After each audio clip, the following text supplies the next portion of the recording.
Hello folks, it's Jimmy down at Dreadnought Forge again. Put up a wee video earlier on what I was working on today, and here's how far we've got so far.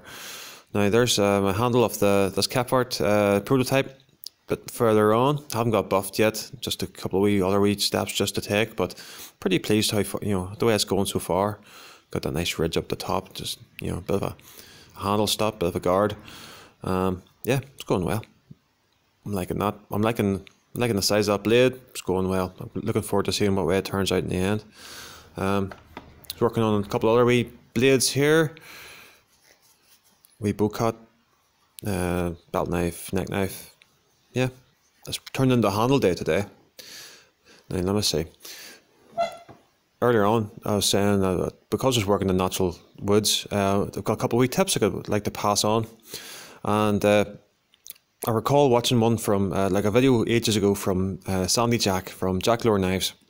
He's really good. He passes on lots of information that's useful to basically every knife maker that watches his videos. Really grateful for his help. And I was watching one earlier on about the use of boiled linseed oil to protect unstabilized woods. Some woods, hardwoods even, are suitable for stabilization, will take stabilization really well. Other ones, not so much. Now, I have got a bit of Mopane here, another wee belt knife, another wee neck knife here. This is Mopane, and really nice close grained wood, nice hard wood. Really love this stuff. Some nice contrast in the grain there. I really love using this stuff. I want to bring the best out in it. Now, one wee method that I've seen used in the gun making, guys making gun stocks from walnut, where it's got really fantastic grain. They want to again give protection to the wood, but also make the most of that lovely grain to really bring it out, make it pop. Now, one way of doing this is I have got the stage in this one where I've shaped it. I use files. It takes me a long time, but like the way it gives me control. I've used files to shape the handle the way I want it, to carve it out. I've used 120 grit sandpaper, 240 grit sandpaper, and 400 grit sandpaper to get a nice smooth finish. Getting to the point where there's no tool marks anymore. There's no wee marks. That's just part of the grain there. So we're getting to the stage where we're getting nice and smooth. No rough marks anymore on that face. So getting the stage now where I want to show you this wee tip. Now I've seen gun makers use this. I've got just a wee container, just a wee cup full of water. I'm just brushing some water onto the surface of the wood there. Apologies for the shaky camera work.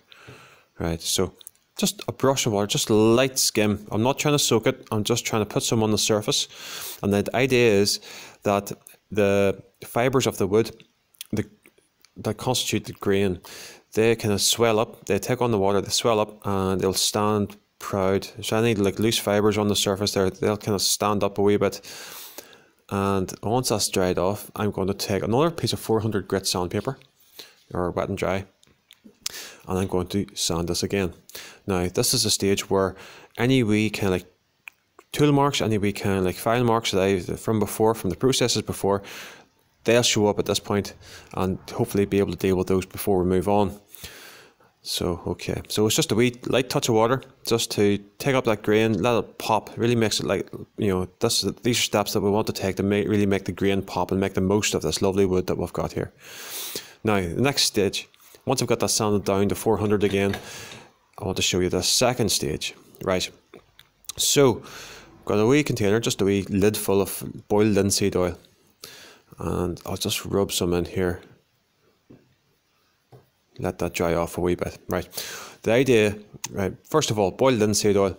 Again, Sandy outlined some of the fantastic properties of this oil, in that we can use it to protect wood. It'll form, if it's used correctly, it'll give it a long-lasting protection, and it's been used for a very long time. Gun trade, they use it to naturally finish gun stocks, and done properly, it'll give a fantastic finish. But it does take time, and it does take a wee bit of effort to get that finish the way we want it. So this Mopane is quite close grain wood, and it doesn't apply as much as other perhaps in other woods such as walnut, etc. But I'm going to try it in this just to, I don't think it'll do it any harm. The idea is, wee touch of oil, again, 400 grit paper, and I'm just going to rub into there, you know, just give another sanding, just to like give it, you know, take down any kind of like gaps, any pores. What I'm trying to do is I'm trying to polish it, and I'm also trying to get any of the sandpaper or sand sawdust, so, you know, any dust on there that's from the wood. It's the same color as the grain of the wood. I want to like work it in with the oil into any pores or any marks or any, you know, any channels in there that they can't quite see. But by doing this, I hope to fill that up, close up the pores, and give a lovely smooth finish.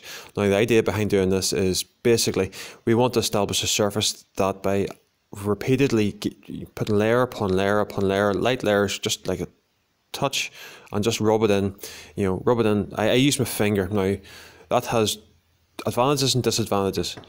Now if you rub it in vigorously, get some heat in there, then that can, people say that can dry, you know, help to put the oil deeper into the wood and give a good finish. Now I want to do this, I do it a couple of times just to give like a glassy finish on top of the wood. So we'll move on to the next grit, and go up to 600 and 800, and then start just layering up the oil, just layer upon layer upon layer, brushing it on, polishing on, getting it right into every grain I can, and then letting it dry, and then repeating that process. The more layers the better. The more layers you build up, the more protection we're going to get out of it. One note to finish, one thing to bear in mind whilst on this is like we want to let it, rub it on, polish it on almost, but then let it dry a minute and then wipe off the excess. At the early stages you'll see it's been soaked into the wood, into the grain. Later on it'll not soak in as much. It's already, you know, it's already filled that capacity, and it'll not suck up as much, kind of thing. But you want to wipe off the excess once it's dried off. It's not tacky anymore. You want to wipe it off just so it's not gathered on the surface and being unsightly. Now, it's the reaction with the oxygen that the linseed oil will form this hard layer on top and give us our protection that we're looking for. Just multiple layers. The more layers, the better. Now, it's that repeated application of the boiled linseed oil that give us a nice polished finish. So the more layers, the better. Now, it may take days to dry off. Totally, as it dries, it sets, and it's a bit like concrete, where it could take, you know, a long time before it's completely finished doing whatever it needs to do. But just keep on going. One advantage of a linseed finish over, like I say, a lacquer or like a varnish, if we do find a mark and we have to take sandpaper and, you know, like work at it, repair that mark. Say we drop it, say it gets banged out in the field. When we get home, we can repair it, and again with the linseed oil, you know, get the sandpaper, take out the mark, and then just start applying the layers to it again, and you'll get that finish right back, you know, that nice polished finish that we started off with. Linseed oil, it's a bit controversial. It's been used for a very long time in numerous trades, but application, if you're using this method, I do trust you to read the instructions on the back of the container.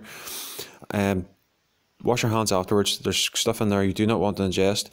Also, there is an issue where it can spontaneously combust on cloths. On cloths, left to dry, it heats up naturally. So the proper way of disposing of it is to saturate the cloth. Once you're finished with it, once you're going about to discard it, saturate in water. I use a bucket, just put them in the bucket of water, let them soak, because you know, it'll keep it cool, it'll stop it combusting. It's never happened to me, but I don't want it to happen to any of you either. Like, so just read the back of the container and use with that in mind.